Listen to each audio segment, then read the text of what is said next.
कल भी मैंने कहा ना, 18 साल पढ़े, लेकिन कंपटीशन देते वक्त कैसे परेशान हो जा रहे हो।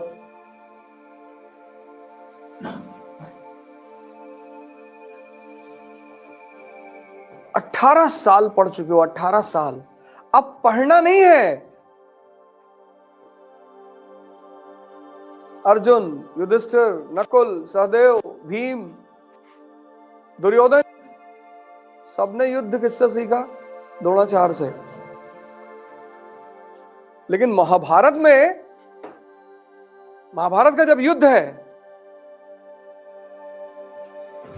तो उसमें कोच काम आ रहा है, कोच। महाभारत के युद्ध में द्रोणाचार्य काम नहीं आ रहे हैं, प्रोफेसर काम नहीं आ रहा है, कोच। अर्जुन को वो ये नहीं सिखा रहा धनुष बाण कैसे चलाते हैं, पता है। आपकी दिक्कत ये पता क्या है, आपने कभी कायदे से पढ़ा ही नहीं। आपका पहला स्टेप ही खराब है।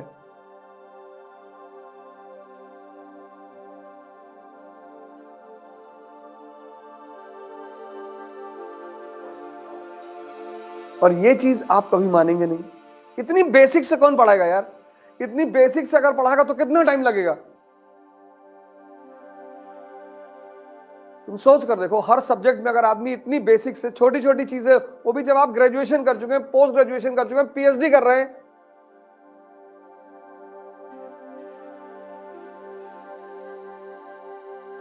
इसीलिए तो कोचिंग खूब फल फूल रही हैं।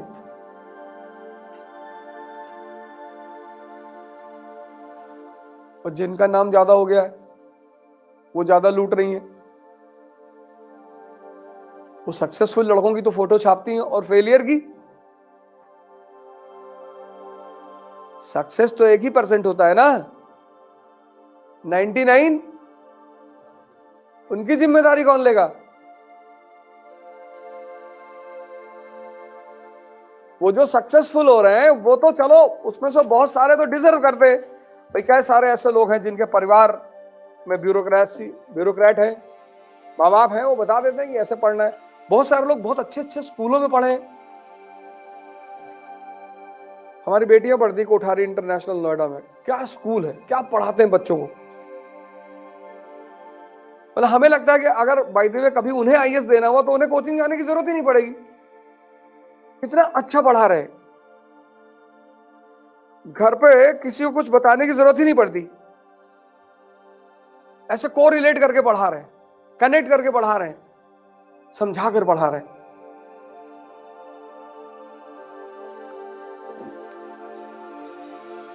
लेकिन फीस भी वैसे ही ले रहे।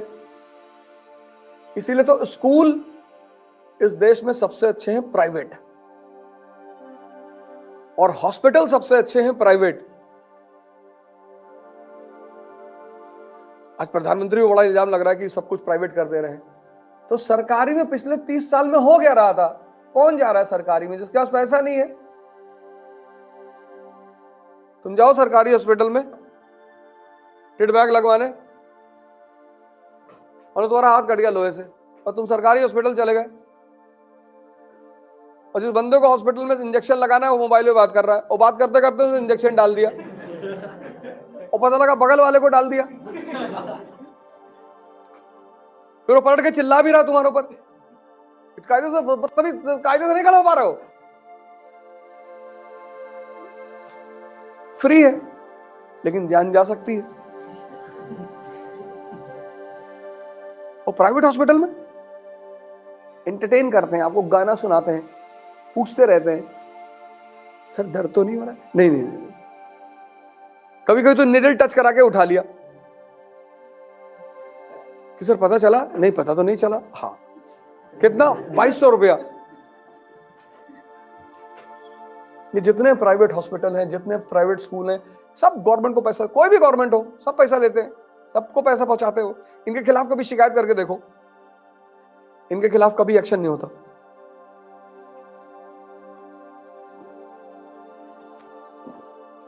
हर साल 2000, 5000, 10,000 एक्स्ट्रा चार्ज लेते हैं हर साल। वो सरकार को जो देना है अपने घर से थोड़ी देंगे, तो माँ बाप से ही लेंगे। हर साल एक मैसेज भेज देते हैं क्लास सेशन के एंड के बाद कि maintenance of the school 5,000 to be donated by the parents. अब 2,000 लड़के हैं, 5,000 से मल्टीप्लाई कर लो, चला गया। तुम किसी प्राइवेट हॉस्पिटल, स्कूल, इनकी बुराई करके देखो जाके, एफआईआर को तुम ही को मारेंगे सब गिरा के।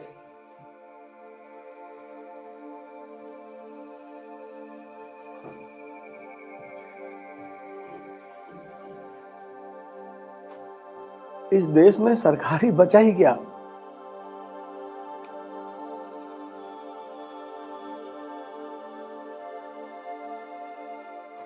एक एक चीज को तोड़ना है, एक एक चीज को, शुरुआत में एक एक चीज को तोड़ना है, तब जाके उसकी पिक्चर बनेगी। अंडरलाइन नहीं करना है। तो पहला चीज क्या डिस्कस करना है? इश्यू। मुद्दा क्या है? First point issue. आप उसी के नीचे लिखते चले आना, यहां पे स्पेस ज्यादा है इसलिए मैं लिख रहा हूं। मुद्दा, इश्यू। टाइम पीरियड क्या है? 46 टू 48। तो वॉर ऑफ सक्सेशन, उत्तराधिकार का युद्ध, कहां पे? ऑस्ट्रिया में। अब अगर पता नहीं ऑस्ट्रिया कहां है तो यहीं पे सर्कल बना लो ऑस्ट्रिया पे और क्वेश्चन मार्क लगा लो। पता कर लो कहां है ऑस्ट्रिया।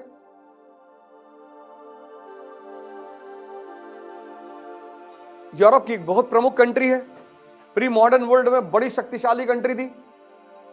इसकी कैपिटल है वियना। जैसे अभी अफगानिस्तान में हम चाहते थे कि हमारी सरकार बैठे वहां पे, क्योंकि जिसका भी आदमी अफगानिस्तान में होगा उसकी सेंट्रल एशिया में बड़ी अच्छी एक्सेस होगी। अफगानिस्तान स्ट्रैटेजिकली बहुत इंपॉर्टेंट कंट्री है। रिसोर्स भले वहां पे नहीं है, स्ट्रैटेजिकल, सामरिक महत्व जिसको हम कहते हैं। तो तालिबान से पहले भारत सरकार के दोस्त वहां बैठे हुए थे, भारत सरकार मजा ले रहा था। अब तालिबान आ गया, अब पाकिस्तान के दोस्त वहां बैठे हैं। तो जैसे अफगानिस्तान इंपॉर्टेंट है चीन, इंडिया, पाकिस्तान के लिए, ऐसे ऑस्ट्रिया इंपॉर्टेंट था ब्रिटेन और फ्रांस के लिए। तो जब यहां उत्तराधिकार का युद्ध हुआ तो ब्रिटेन और फ्रांस इसमें इन्वॉल्व हो गए, क्योंकि दोनों चाहते थे कि इनका आदमी ऑस्ट्रिया की गद्दी पर बैठे, क्योंकि ऑस्ट्रिया का दबदबा कहां? इटली के पोर्टों पे। तो जिसका आदमी ऑस्ट्रिया की गद्दी पे बैठेगा उसको इटली के पोर्टों पे सहूलियत मिलेगी, इटली के बंदरगाहों पे सहूलियत मिलेगी। तो जैसे ही ब्रिटेन और फ्रांस के बीच यूरोप में युद्ध शुरू हुआ, वैसे ही यहां पे एक फ्रेंच गवर्नर था ड्यूप्ले, और ड्यूप्ले ने मद्रास को एनसर्कल कर लिया, मद्रास का घेरा डाल दिया। तो मुद्दा क्या था? यूरोप के वॉर का विस्तार। लिखो पॉइंट। बात क्लियर हुई? कहानी शुरू कहां हुई? यूरोप में। किस मुद्दे को लेकर? War of succession. कहां पे? लिखो, the first Anglo Carnatic war, the first Anglo Carnatic war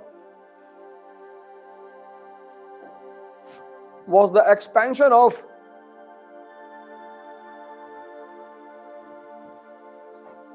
Austrian War of Succession.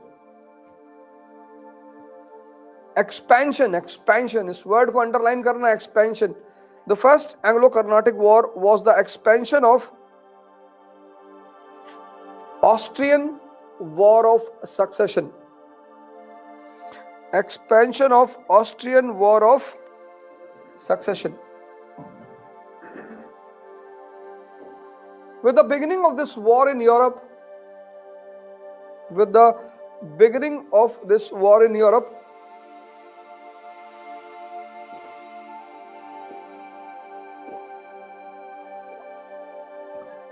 with the beginning of this war in Europe, Duplé, inbox करो इसको, Duplé,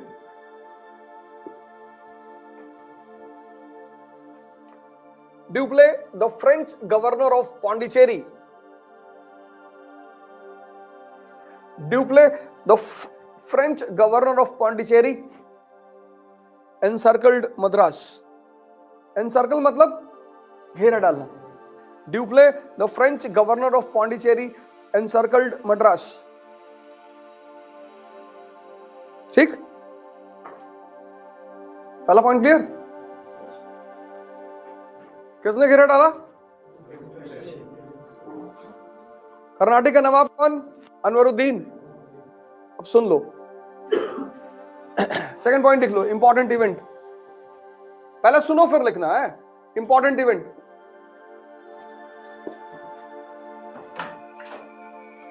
अब जब ड्यूप्ले ने मद्रास का घेरा डाला, दोनों किराएदार हैं किसके? अनवरुद्दीन के। अनवरुद्दीन कर्नाटक का नवाब है। तो अंग्रेज गए अनवरुद्दीन के पास कि सरकार, आपके घर में रहते और ये दूसरा किराएदार आपका ये बदतमीजी कर रहा है हमारे साथ, और आप मालिक हैं सरकार। अनवरुद्दीन ने कहा, हम मालिक हैं? अब हम दोनों आदमी किराएदार हैं इनके घर में, और हमने इनको एक चाटा मार दिया, ये चले गए इनके पास कि आप मकान मालिक हो, बगल वाला बदतमीजी कर रहा है। इनको थोड़ा फील होगा ना मालिक होने का। तो अनवरुद्दीन ने ड्यूप्ले को बुलाया कि क्या नेता बन रहे हो? तो ड्यूप्ले ने, अनवरुद्दीन ने कहा, मैंने इनसे कहा कितना किराया दे रहा है ये? बोले 5,000 रुपया महीना। मैंने कहा 15 हमसे ले लो। इन्होंने हमसे कहा था पीट दो। बस यही कहानी हुई यार। ड्यूप्ले ने मद्रास का घेरा डाला, अंग्रेज किसके पास पहुंचे? अनवरुद्दीन के पास। ड्यूप्ले ने अनवरुद्दीन से कहा कि मद्रास इतना बड़ा बंदरगाह, इतनी आमदनी उसकी, और मैं मद्रास को कब्जा करके आपको दे दूंगा। अनवरुद्दीन ने कहा, हमको दे दोगे? बोले हाँ। हाँ, बोले तब कब्जा कर लो।